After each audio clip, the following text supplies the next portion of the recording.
Clicou em pesquisar a base de patentes, ganha uma ferramenta para impedir acesso robotizado, tá? Repete a palavrinha e clica em acessar.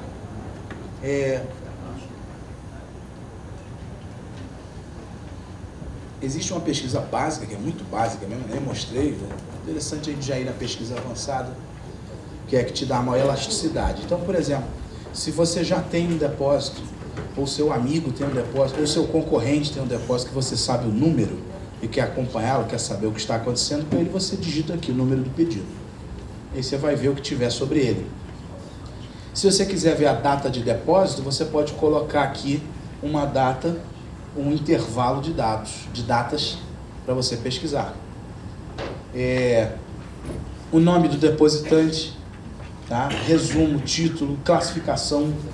Então, por exemplo, se eu quisesse ver o documento brasileiro, aquela classificação da bengala, eu copio ela e escrevo ela aqui, ó, tá? E existe sempre o exemplo do lado, como tem que ser digitado. Se tem que ter espaço, tem que ter a barrinha, se não tem, ok? Existe um tutorial da basezinha. A nossa base, ela permite o uso de um asterisco para truncagem, né? Você pegar a palavra no masculino, no feminino, no singular, no plural. Então, por exemplo, se eu quiser ver aqui documentos depositados em nome da Petrobras, eu vou colocar aqui nome do depositante, Petrobras. E aí vou dar um pesquisar e vou ver o que tem. Se eu quiser ver tudo que a Petrobras depositou no ano de 2000, eu vou vir aqui na minha data de depósito e vou colocar 1/1/2000 a 31/12/2000. Vou escrever Petrobras e vou mandar pesquisar.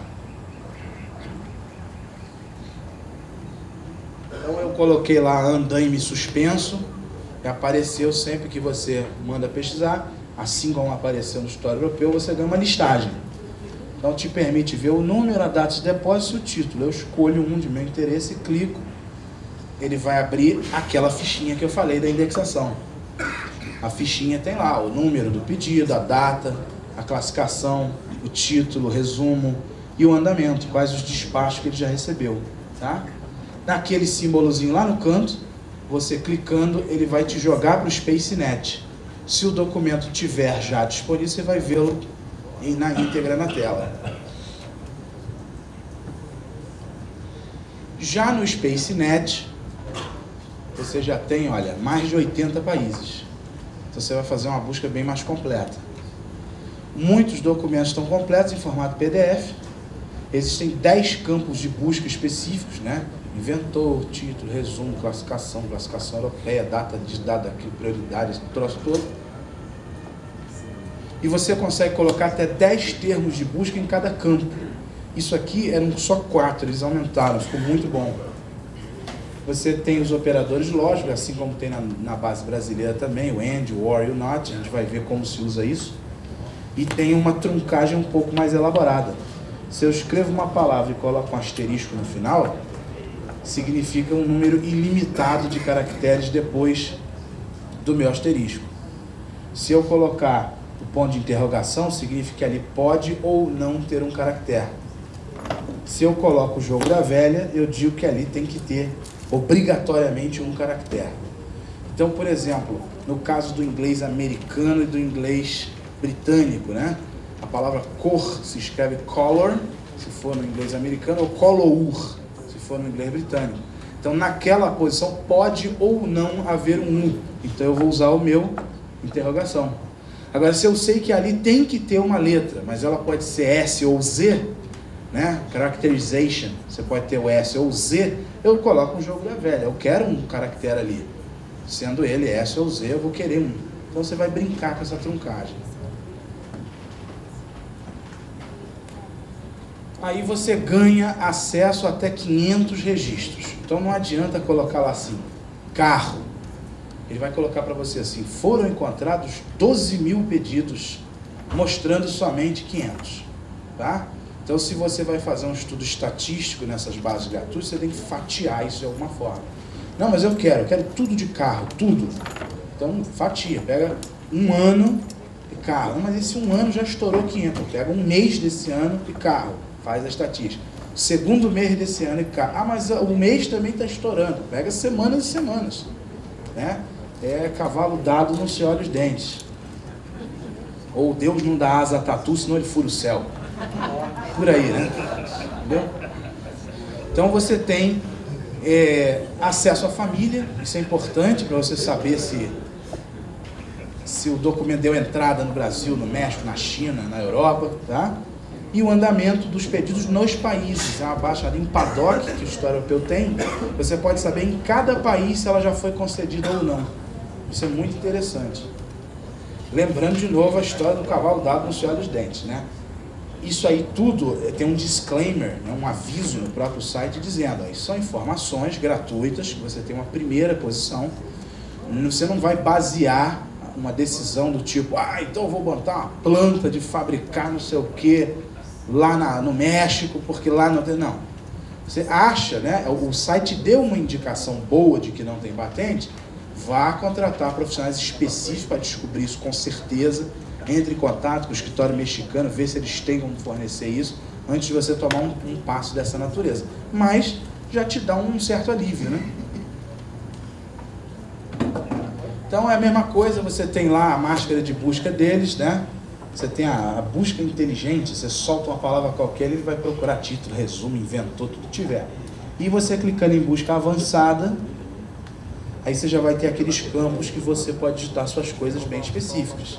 Então aqui, por exemplo, eu coloquei depositante Monsanto, coloquei o ano de publicação 2000 e sabe Deus está ali, e o nome de publicação Brasil, país de publicação Brasil. Então eu quero ver os depósitos da Monsanto feitos no Brasil naquela data, o site vai me dar, tá? Então, depende da sua estratégia de busca, o que você quer fazer, você vai fazer por aqui. Deu 24 resultados lá para Monsanto 2006 e Brasil, tá? Como ele é um site voltado para muitos países, a tendência dele é sempre te dar em inglês. Porque se a empresa é uma multinacional, ela sempre tem um depósito nos Estados Unidos ou lá na Europa, alguma coisa escrita em inglês. Então ela prefere pegar e dar o título e resumo dessa forma, que vários usuários têm acesso.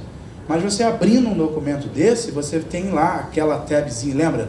Original Document. Lembra daquele documento chinês que a gente abriu? Tava o título dele todo em inglês.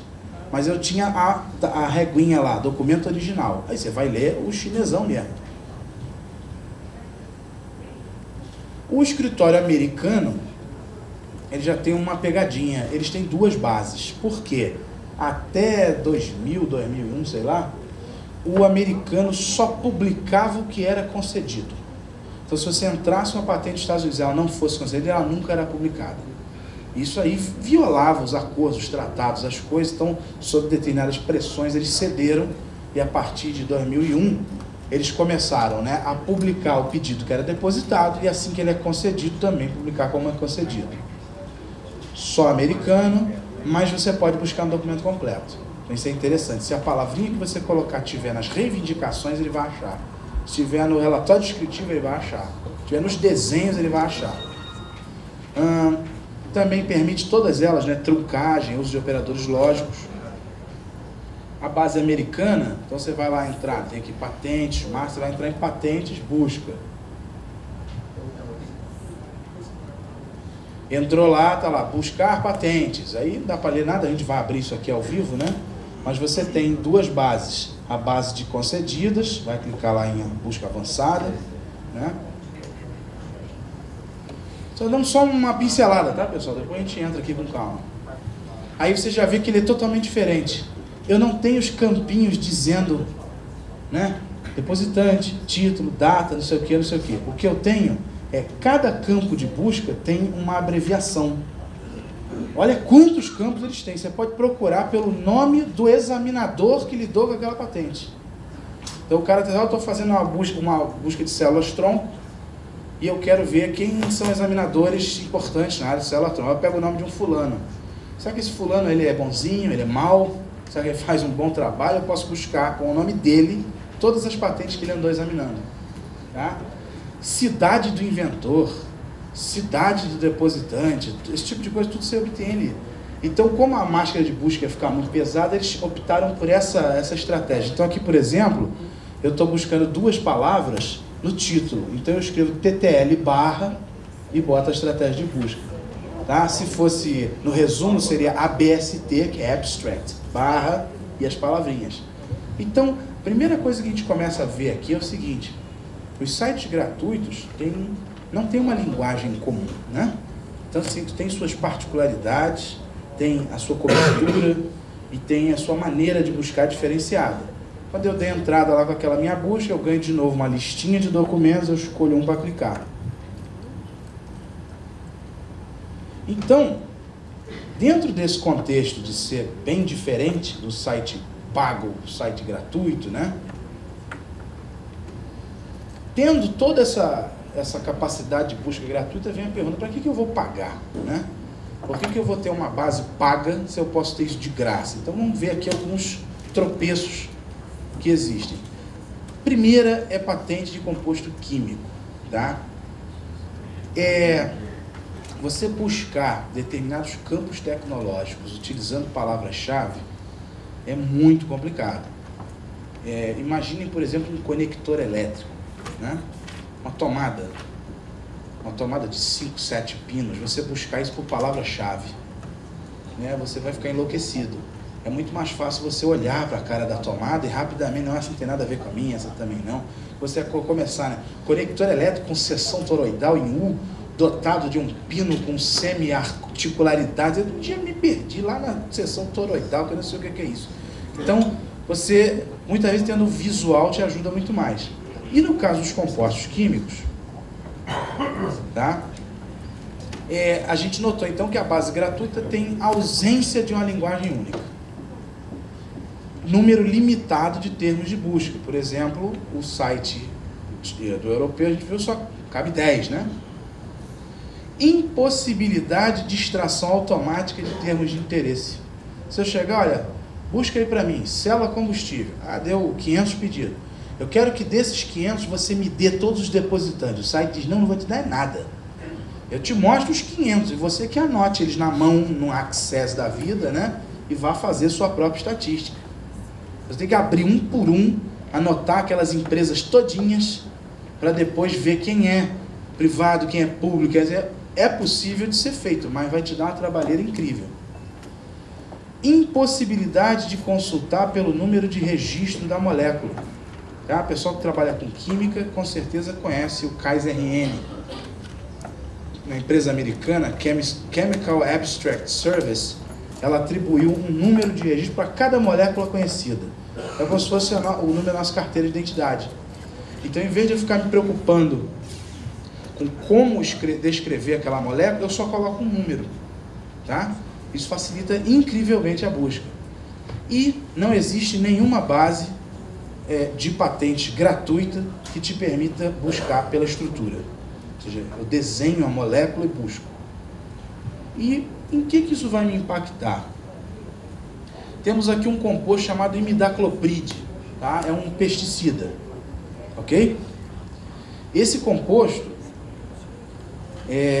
eu coloquei ele do lado destacado, a questão da sinonímia. Esse composto tem os seguintes sinônimos, olha. Essa lista aqui, tá? Esse composto ele pode ser conhecido como confidor, gaúcho, imazetapir, imidacloprid, mente, provado, advantage, fliadulticide, admire, HD, não sei das quantas. Quer dizer, se eu começo a ficar limitado a 10 termos de busca, como é que eu vou gastar todos os meus 10 termos só para botar o nome da molécula, né? Mas ele tem, como eu disse, o RNzinho aqui, ó. Se eu estou numa base paga, eu digito aquele RN e não interessa o nome que ele recebeu lá dentro, ele vai aparecer para mim.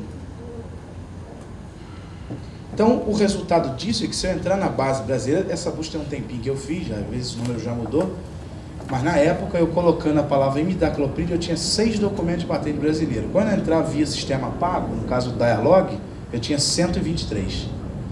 Quer dizer, se eu confio em só colocar